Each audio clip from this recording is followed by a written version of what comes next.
Hi, What the HealthTech listeners. I'm your host this week, Justine Abson. This is the podcast where we tackle some of the trending topics, ideas and best practice across health and social care. This week, I'm speaking to Louis Worth. Louis is director at Care Research, so we're going to have a little bit of a chat about that in our first question. So Louis, it's great to have you here. Welcome to the podcast. Great to be here. Thanks for having me. So going into, obviously, Care Research, do you want to tell us a little bit about that and what you do there? Yeah, so Care Research pretty much does what it says on the tin. It's a research company that focuses exclusively on the care sector. So that involves kind of large national projects. We've done stuff with Skills for Care. We've done stuff for Look Ahead and National Association of Care and Support Workers. But it also focuses on doing research for small services to help them with their feedback, to help them gain experiences from the people they support, from staff, from family members, from partners. And it's about helping services gain really great feedback that they can use for marketing, but also now for CQC evidence as well.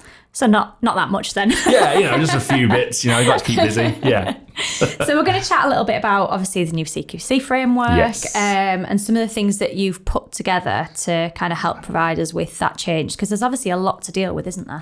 Yeah, so I think the main thing to understand about the CQC framework is that it's a huge shift in focus from CQC. So sometimes in the past, CQC changes have been, okay, we're going to frame this a bit differently, or we're going to ask for different ideas.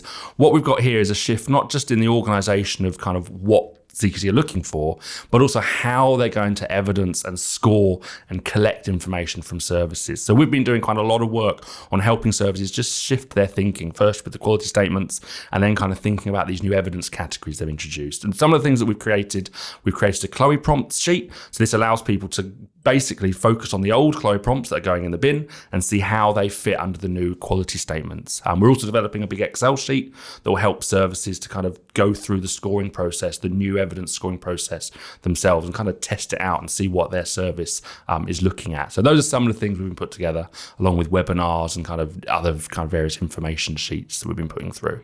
It's really important though, isn't it? I mean, the Chloe prompt sheet that you've just mentioned, I think that sort of thing, like you said, there's a big shift from, the Chloe to the priority statements, to the quality statements, sorry.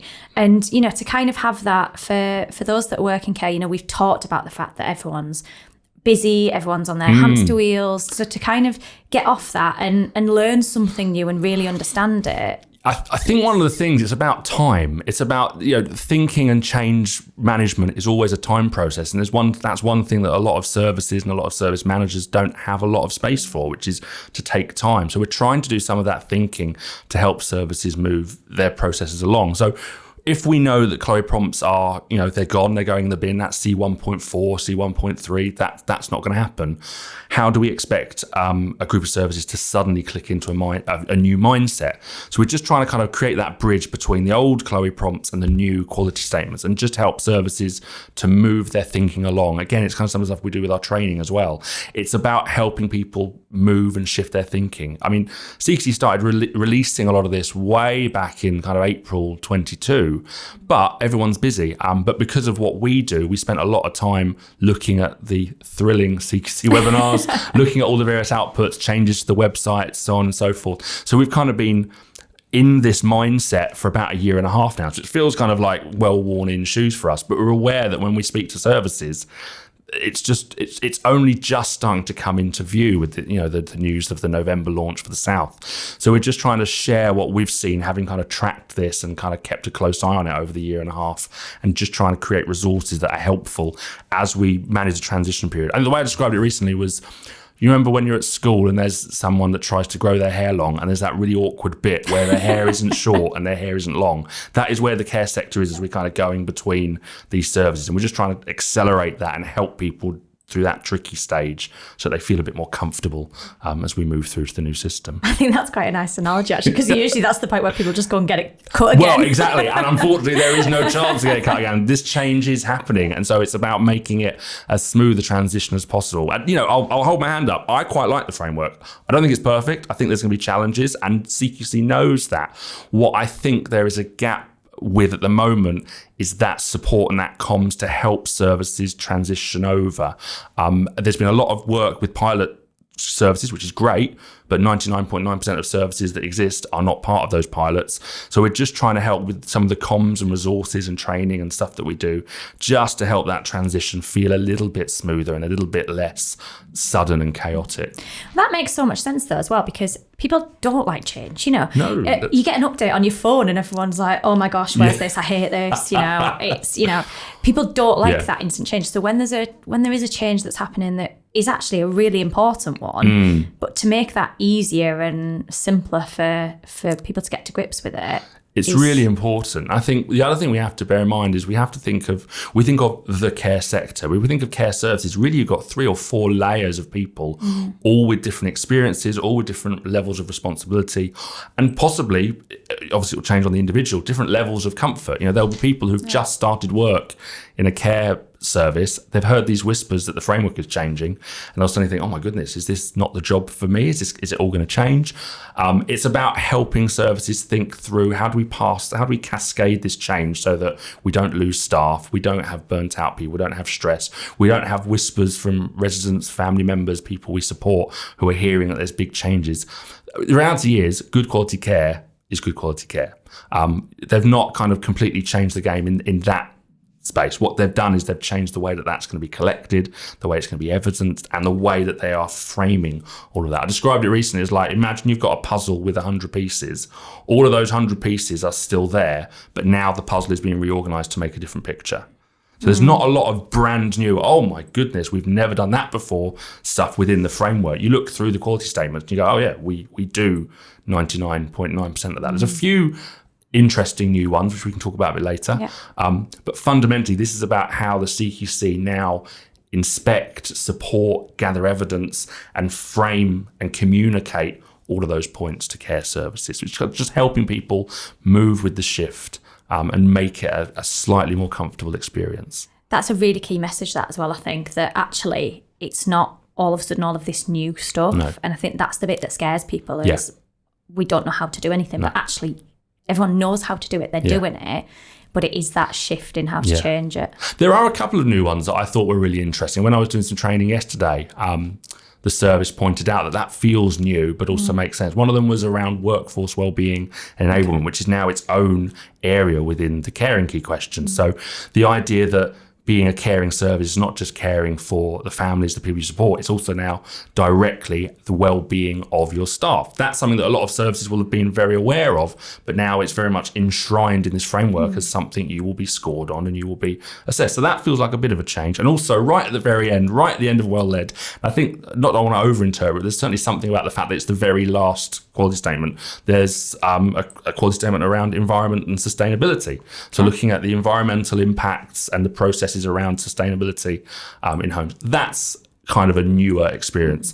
But overall, you know, things like assessing needs, medications optimizations, kind, compassionate, safe, effective staffing. These are all things that services do. And it's just reconnecting this new framework with how people carry out their day-to-day care and how they now evidence that in the new framework as well, so they can prove. I mean, this is what CQC is often about. How do I prove that what I'm doing is what I should be doing? Yeah. And yeah, that's the challenge that we're trying to support people through. You briefly touched on when we were just chatting there about the Excel sheet that Care Research have developed. So this is to help services score their evidence and automatically generate the quality statement, key questions and service ratings. Yeah. I know there's obviously work to be done on this, but we're doing some final tweaks. Do you want to just tell us a little bit about what that is? Yeah, so I think one thing that I need to do very quickly is just explain what scoring is. Some of the listeners will have been going to the webinars and reading up and will know this, you know, to the T. Others won't. Long story short, you've basically got what we have at the moment is someone comes in, they do an assessment and they go, right, for safe, we're giving you good. For well-led, we're giving you requires improvement. And then you have kind of 3 pages of text to read through and that's it. And it's kind of up to you to kind of unpick that and interpret whether you feel that was an accurate description. They're now putting in evidence categories and more importantly, a scoring system. So they're going to score evidence. You've got your 6 evidence categories and they're going to score your evidence against each category. Those scores will aggregate to a score at the end, which will be a quality statement score. Those quality statement scores then aggregate again to create your key question score, so safe, effective, caring, responsive, well-led. And then those scores then aggregate to your final score. As you can see with your eyes kind of looking up there, this is something that takes a little bit of seeing, which is why we've created an Excel sheet that will enable services to start scoring individual bits of evidence and watch what happens to their quality statement scores, watch what then happens to their key question scores, and then as a result, watch what happens to their final service rating. So it's really, it's a tool to play around with. It's a tool to help you kind of experience the new ratings and scoring system. It's also a tool for you to monitor your own evidence and go, okay, we think we're doing this well in this area, but not so well in this area. And to kind of have a bird's eye view of, okay, our score in this area is bringing everything down, for example, because there's a couple of extra rules around how if you get RIs or you get inadequates, they have an impact on what your score can be. So there's some interesting limiters that we might discuss a little bit later. The Excel sheet is just a way for services to play around with that, experience it, get their heads around it, but also potentially use it as an internal audit tool to just kind of keep a track on, okay, if we're asked to send this evidence, we believe that it's a 3. So that means that our quality statement score goes to this, which means our key question score goes to this, which means our service rating goes to this. As I say it out loud, it sounds very tricky and complicated. It isn't as hard as it sounds. I would recommend cqc.co.uk/assessment. It is a great site. You know, they have done credit where credit's due. They've done some good work on putting some of the core information.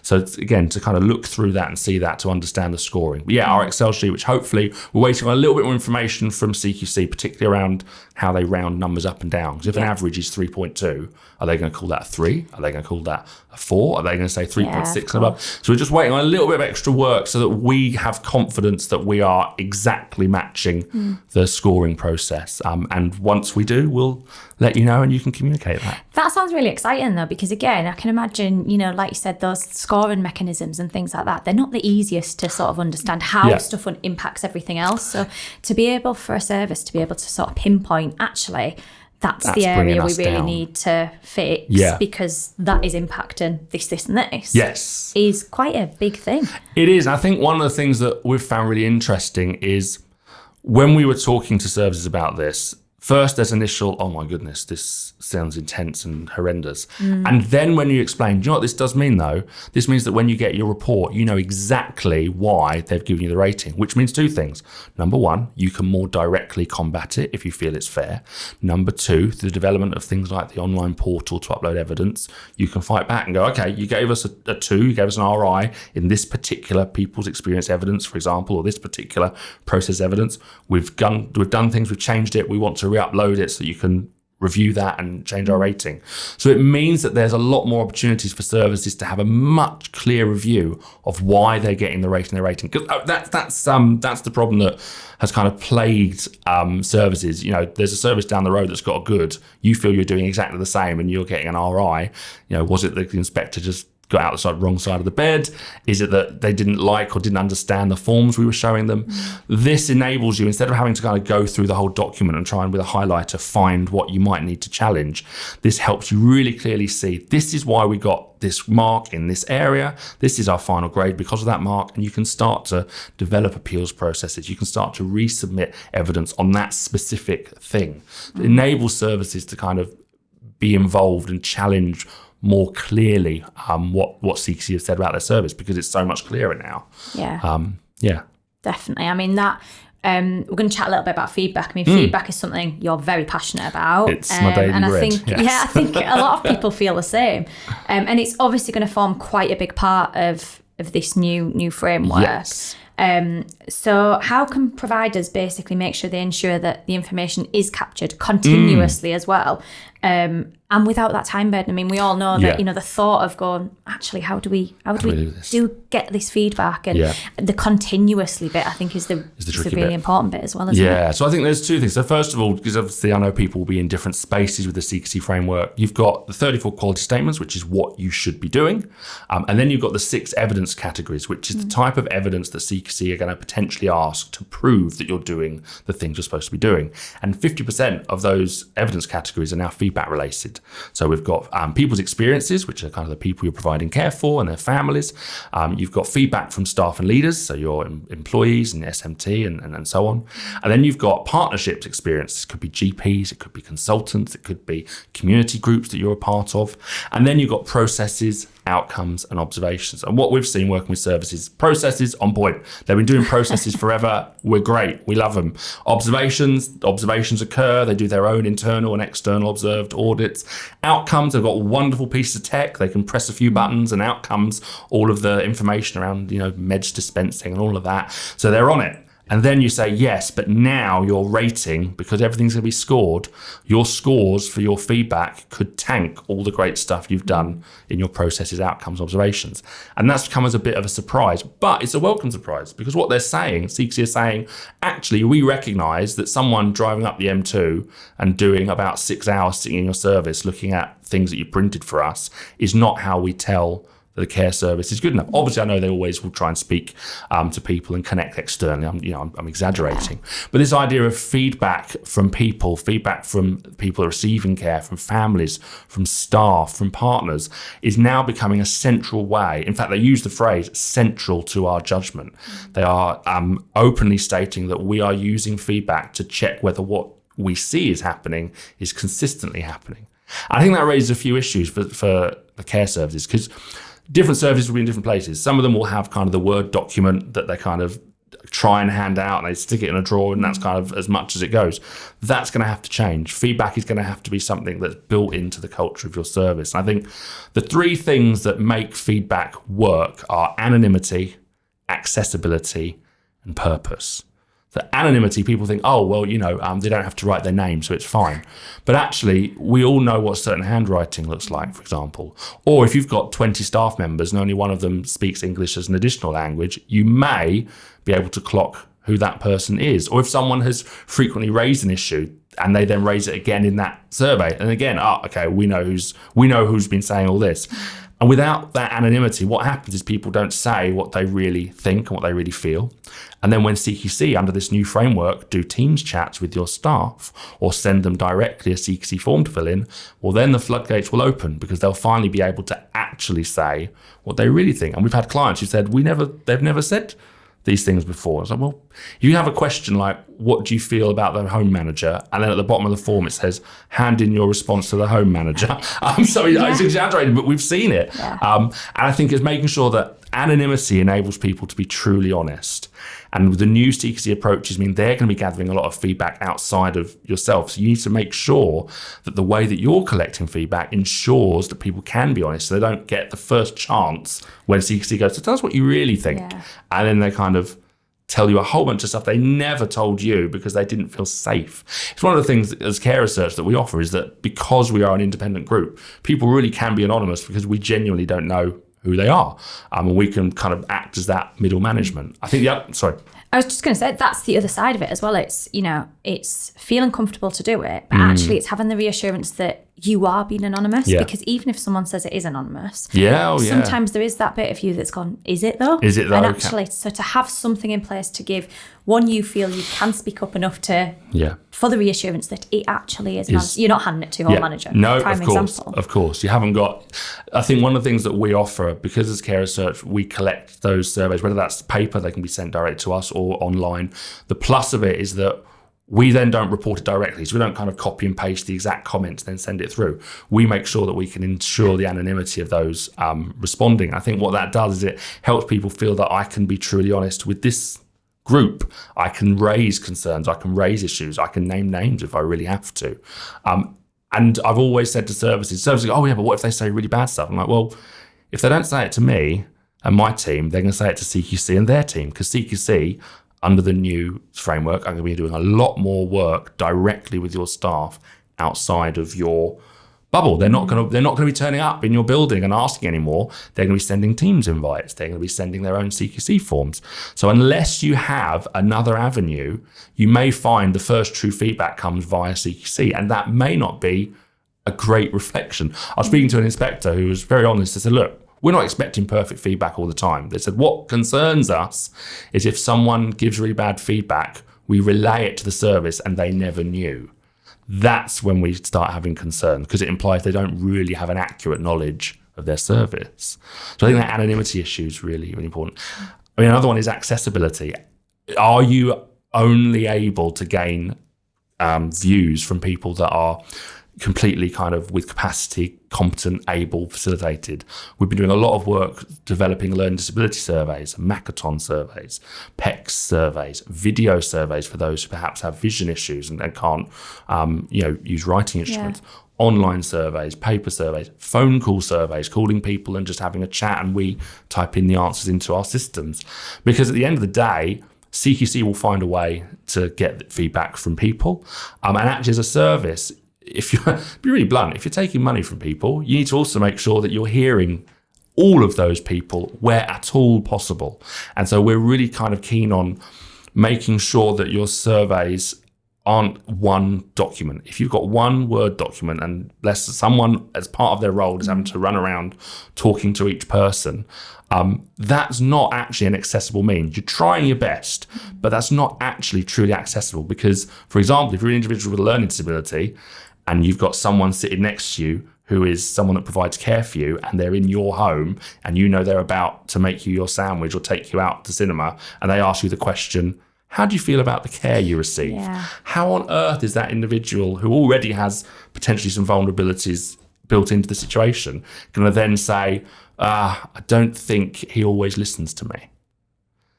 And so I think that issue of accessibility is not just about, are we doing it paper, are we doing it online? It's about who am I saying this to? Is this a means that I can do as much on my own as possible? We're really trying to develop this idea that, an individual, whether it be someone with a learning disability or someone has auditory or visual issues, they'll be able to, in some way, open up one of our surveys, and they'll be able to do it as individually as possible. They'll press the play button and hear the question. They'll click perhaps a logo or an image rather than writing an answer. Instead of writing answers, they can press a video button and they can video record how they feel rather than have to scribe or type or write anything. If you don't get feedback from everyone, then you don't really have feedback. You can't build a service on the views of 10% of the people you care for. If in any other sector, in any other industry, in any other business, it was, we're only going to speak to maybe 10 or 12 of the 80 employees that we have, you instantly would have a problem with the validity of that information. It's exactly the same kind of perception, isn't it? Actually, you want that, and you want that feedback from everyone. And actually, realistically, everyone's giving you feedback constantly because people have conversations. Yes. But it's capturing that feedback, isn't it? And this is a big thing that we've been talking about. So obviously, the survey stuff that we do is part of that model, and what we do really helps services do that kind of formal survey stuff, benchmarking, getting a whole service view. But we also need to recognise that kind of idea of constant feedback involves really thinking through the processes of how you collect information. We had a really interesting one recently that was suggested by someone on one of our training days. They said, everyone's going on that check-in, check-out system when they walk to the door. What if when they check out, it just comes up with a simple question? Tell us about something that went well today, or tell us about something that you can improve, or even just tick a smiley face or unhappy face and how you feel. A really easy way to suddenly get hundreds of points of information over the course of several months. It's all about having your armory. CQC are going to go out and get lots of information about you. You need to make sure that that's not the only information out there, because you want to be able to say, okay, this issue was raised by a staff member. We take that really seriously. Thank you, CQC. We'd also like to point out that, we had an independent group, for example, that did surveys with all of our staff, and actually they've rated us as a 3 in this particular issue. It's about making sure that you avoid the open goal where CQC go, we've found this, and you go, right. That's what you want to avoid. You want to avoid the moment. Well, it's gone back to as well. You mentioned earlier about, what if someone gives bad feedback? That's realistic. That's expected. Nobody's perfect. There's not a single business, let alone a care home or care provider, that is 100% perfect. Yeah. So if all of a sudden you are getting all this perfect feedback, that does raise a red flag. Yeah. I was chatting to someone a few weeks ago about audits, and they were basically saying that actually the red flags come for them when their care homes are saying their audits are 100% and everything's perfect, because rather than going, well, actually, we know this needs some work, but we're working on it because we're doing XYZ, Yeah. they're sort of hiding that and going, well, actually, is it perfect? And it's the same kind of thing, isn't it? No service is perfect. So if all of a sudden that actually the realistic thing is that you're going to get some potentially negative feedback, but as long as you can capture that and then you can look at it and go, well, actually, we can put this in place and that will fix that. And it's about improvement. I think perfect isn't what we're aiming for. We're aiming for continuous improvement. We're aiming for people-led services. We talk about person-centered care. That's, what care should look like. But if we think about it as a service, we want people-led services. So getting those views from people, from everyone, making it accessible, making it anonymous so you really do get their view, not the view they're comfortable telling you. That's the way that you have kind of people-led services. And that means your quality continues to improve. We're not saying that everything gets better and better and better all the time forever, but it's those little wins like, I remember a service, one of the surveys said that there was some rubble in the garden and there was a bit of an access issue that meant that their relative was unable to go into the garden. So they got the caretaker to spend half a day. They rented a skip for a few £100s, and suddenly that whole garden area was transformed. And the feedback the next time around, a few months later, was all about, we've been really enjoying going out in the garden. We've loved having barbecues. And you just sit there and think, this is something that wouldn't really have come through because no one might have had the confidence to raise it or say it.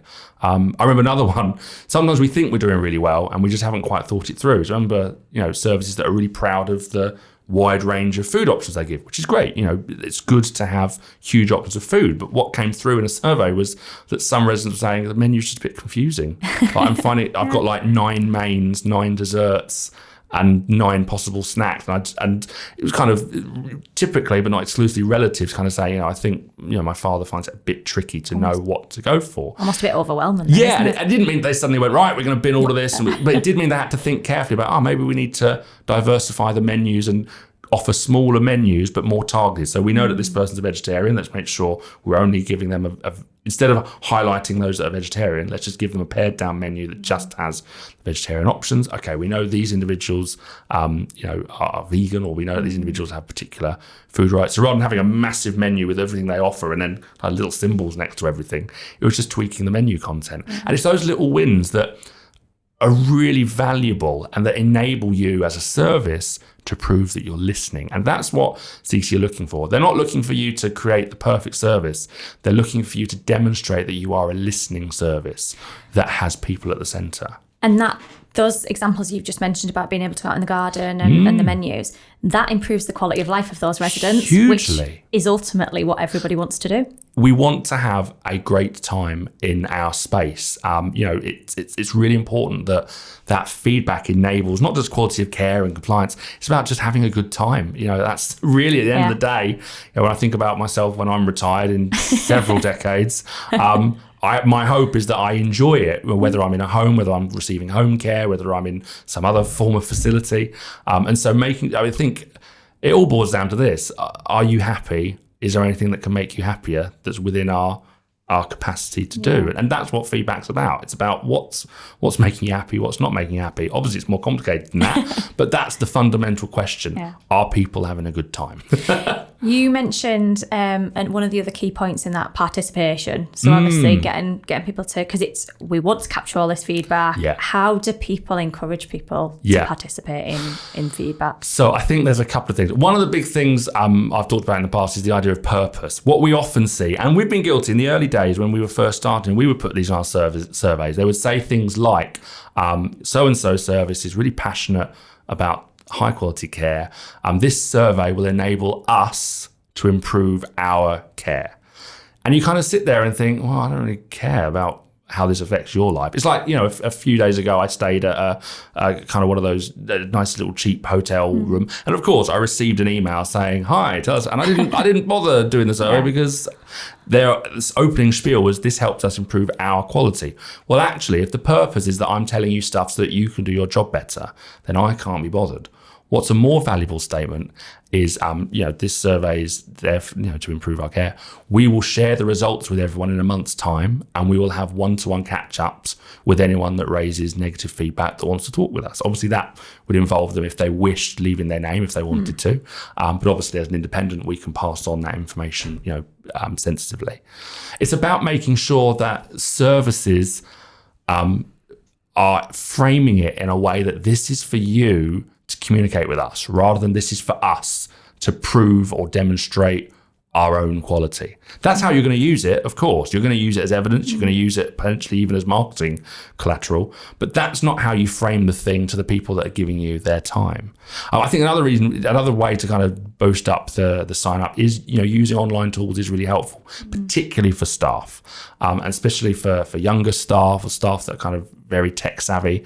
A 3-minute questionnaire on an iPhone, on their iPad, is much more appealing than a paper version. I also say, I remember one client who, and I'm not exaggerating here, they asked us to create a questionnaire that had 57 questions. Wow. Now, they were all very important questions. They were all very good questions. And I got their logic from a quality perspective. We need to know all this information.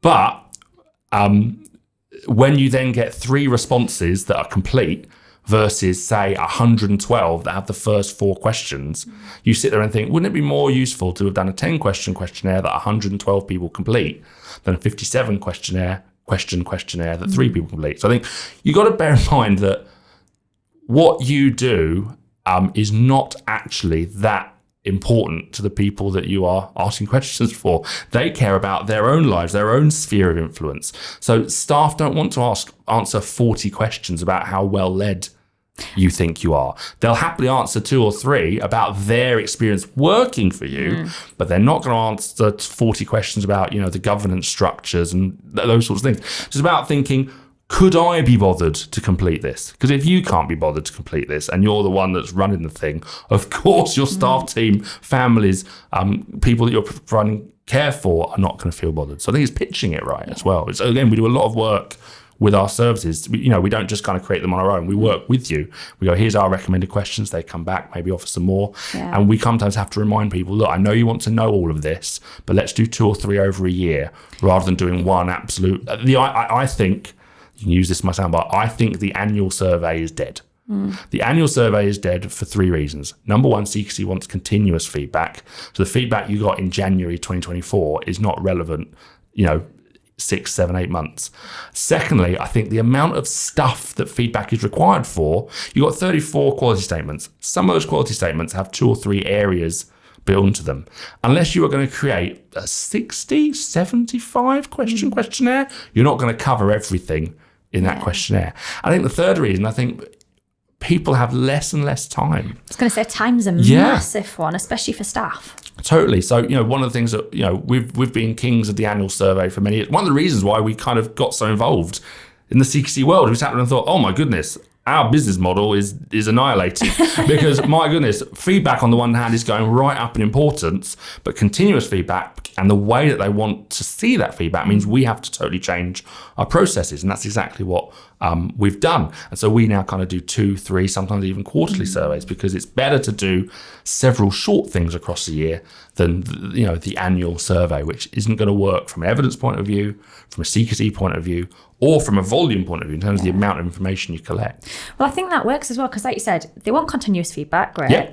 You can ask people quick, short, sharp questions. Totally. Something we do at Radar Healthcare is, so when we're getting feedback just from around the business, is we do our quarterly sort of maybe 10 question surveys. Yeah, very important. But every month we have what we call a pulse survey. So we go into our system and it'll pop up and it is 3 questions. Yeah. And it is literally almost a yes or no type of thing.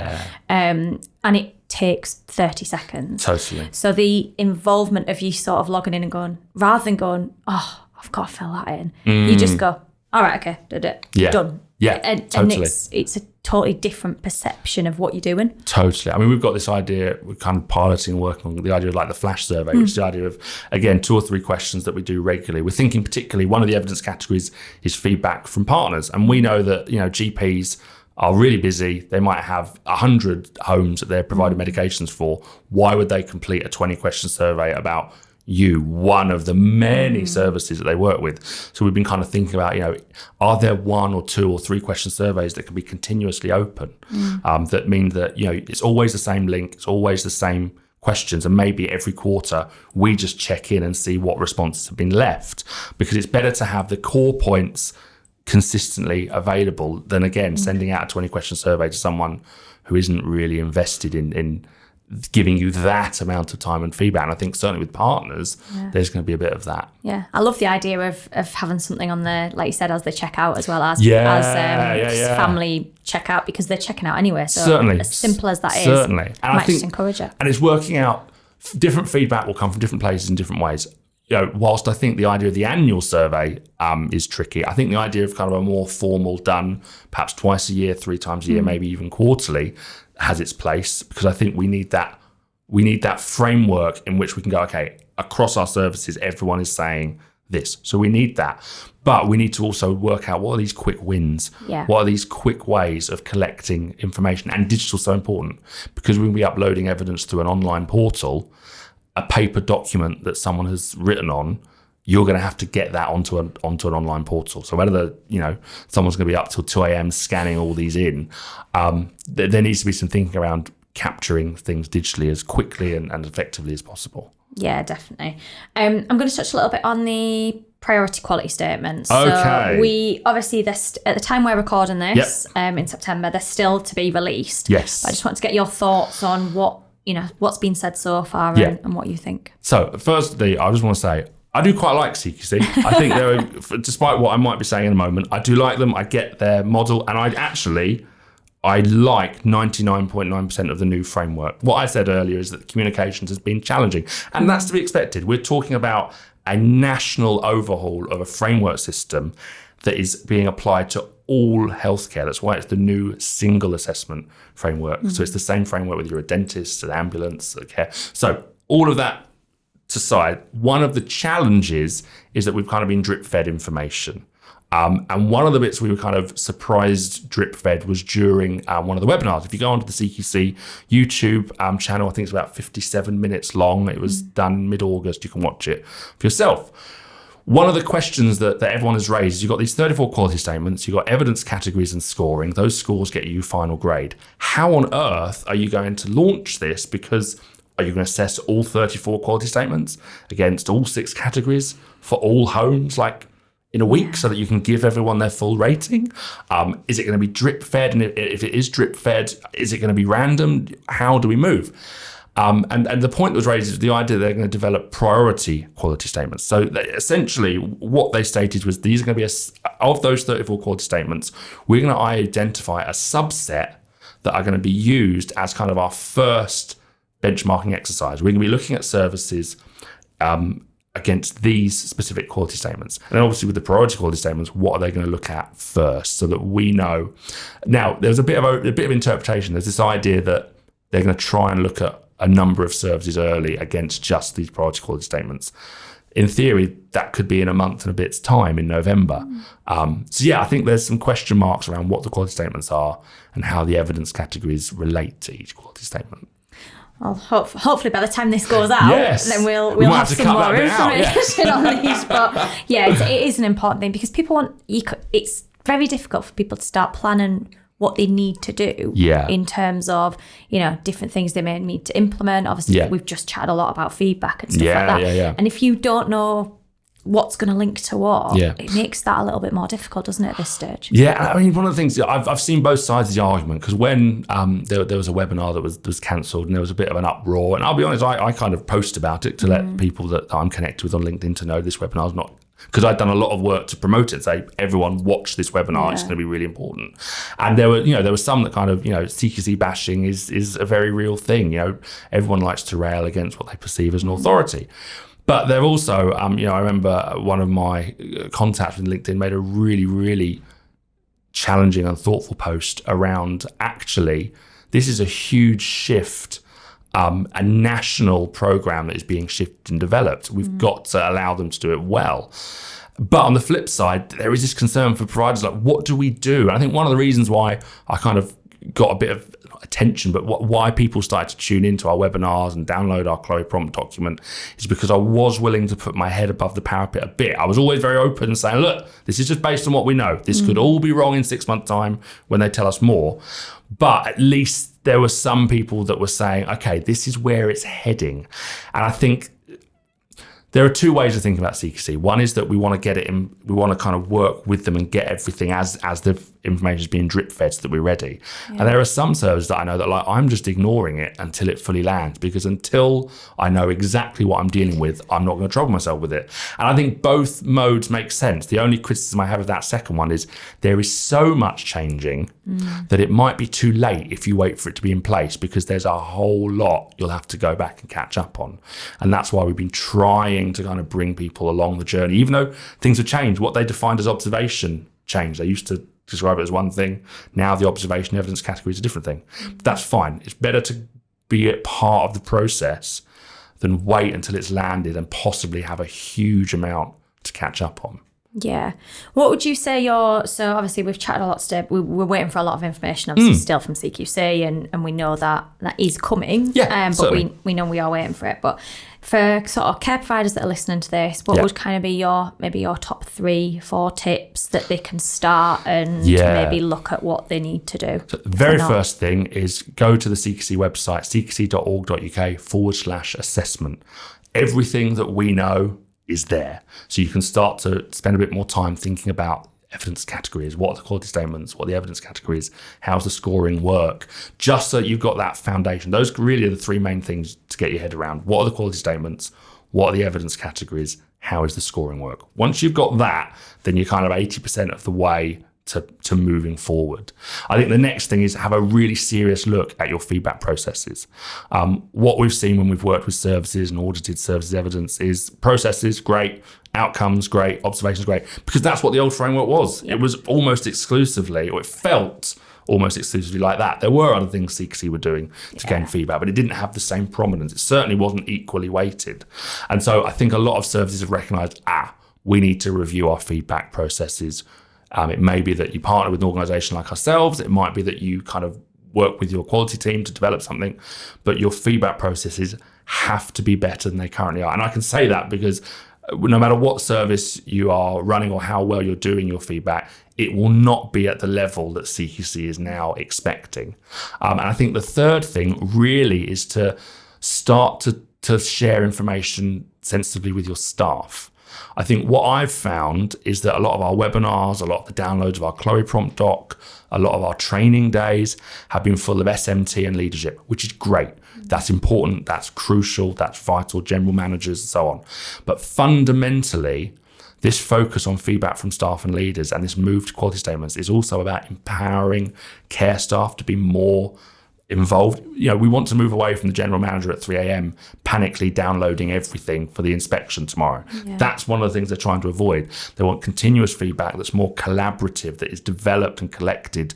So there's a piece of work to be done around effectively communicating these changes to staff. And we have some work, and we have part of our training day, we talk about how to put this over to your staff without terrifying them. Because there's a very real sense that if people feel that the change is too big, they'll leave and they'll go to a sector where change doesn't really happen. They'll go and work in a supermarket, which is nothing wrong with that whatsoever.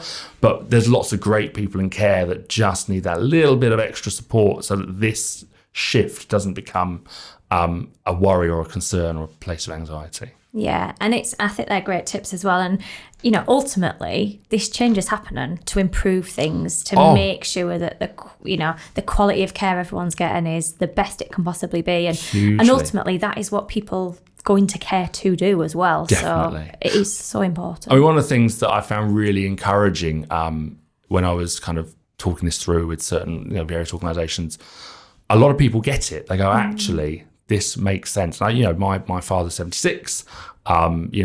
He's well and he's fine, he's doing fine. But were there ever a time where we had to look at any kind of care, whether it was care within the home, whether it was care in a residential setting? I know, as someone that's worked in the sector, what the current CQC reports are really saying.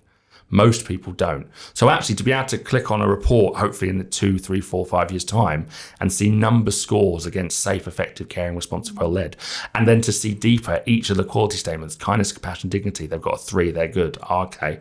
Well-being, staff well-being, enablement, they're 2, all right, okay, they're not doing so well there. That kind of quick, kind of one visual gulp to be able to see, actually, this is all the nitty-gritty details of where this home is at. That's so much more valuable and so much more useful to me as someone searching for a service, to know what's going on. And also to see that this report wasn't written 4 years ago. This has been updated as recently as 3 months ago. And actually that quality statement was updated 3 weeks ago. That quality statement's 4 months old, but they haven't had any complaints, which is why they haven't reinvestigated it. So I think for people choosing services, this clarity, the use of the scoring system is going to be really helpful. But for services, there's a few kind of mind shifts that have to happen for them to be able to put it in place and work with it. Yeah. And what about you? What about care research? What's next? Obviously, there's a lot going on, but what's in the pipeline, or how do you see like the future of care research? Yeah, so I think right now, so between now and March, we're doing a lot of work on creating documentation, creating information, creating webinars to help people ease through this process. We're doing a lot of training days. So we're trying to do full day trainings in care services just to help them feel ready. So that's a big piece of work we're kind of doing at the moment over the next 6 months. But alongside that, we're really spearheading our survey service. We're making sure that care services know that there's a way to get feedback from clients, feedback from staff, feedback from families, feedback professionals, and have it all done end-to-end by an independent body and have documentation that really hits and is directly mapped to new frameworks. We really kind of grow that and kind of push that more. And kind of as a subside of that, we're doing a lot of work developing learning disability surveys. We want to enable everyone's voice. And we know that the paper survey and even like the free online survey, Monkey Survey, that's not going to do it anymore. And the new framework has kind of put into focus what we all really knew, which was that, does the CQC report really say what people feel like at the moment? No, it doesn't. So a lot of our work is developing those surveys so they're the best that they can be, and kind of working with more groups and kind of helping them get their feedback on point and make sure it fits the new framework. Alongside that, I'm also kind of a partner in the development of a program called HealthTech Guide, which is launching in October, which is kind of a tech marketplace, which is an exciting kind of little project that I have some involvement with. But yeah, with care research, it's mainly about getting people trained so they feel equipped for the new framework and making surveys as best as we can, and enabling people with learning disabilities to finally be independently heard as part of feedback collection. I love that. What you just said about, enabling everyone's voice, because I think that's so important. Yeah. It's, a massive thing. And maybe we'll have to get you back on next year to talk about HealthTech. Yeah, maybe so. Yeah, I'm more than happy to. Yeah. So at the end of every episode, we ask everybody what the HealthTech moment is. Yeah. So this started when we first started the podcast. We've heard some weird stories, we've heard some wonderful stories, we've had some emotional stories. So Louis, what's your what the HealthTech moment that you'd like to share? So I spent a long time thinking about what is my what the HealthTech moment. I think I even sent you an email going, I don't know if I have one. And one struck me a few days ago. I realised what my first ever experience of HealthTech was. And it was my great-grandmother, who's no longer with us. It was her 95th birthday.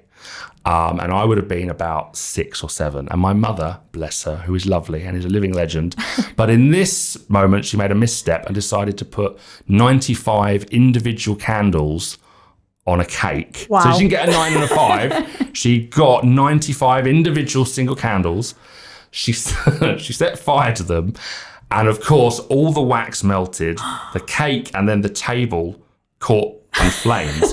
And then my great nan, so we're talking, 1994 maybe, she had one of those little red buttons. And I distinctly remember my grandmother not framing it, my great-grandmother not framing it very well and going, help, my granddaughter has tried to set the house on fire, which clearly is not what was happening. She was trying to celebrate a birthday.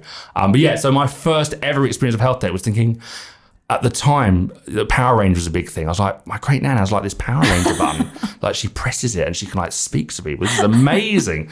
So, that was my first ever introduction to HealthTech. It was also the first time I ever nearly got burnt alive. Hopefully the last. Hopefully the last. Yeah, touch wood. So that's my HealthTech moment. My great Nana on her 95th birthday, using her little red button to call for help. I love that. Not that they nearly burnt the house down, but just that moment of actually, like, you know, tech has been around for a while. And to think that actually, you know, it was improving the life of, you know, your great Nana in the 90s, and look at where it is now is totally fantastic. I mean, now she'd probably have an app that would warn her that her house is about to catch on fire.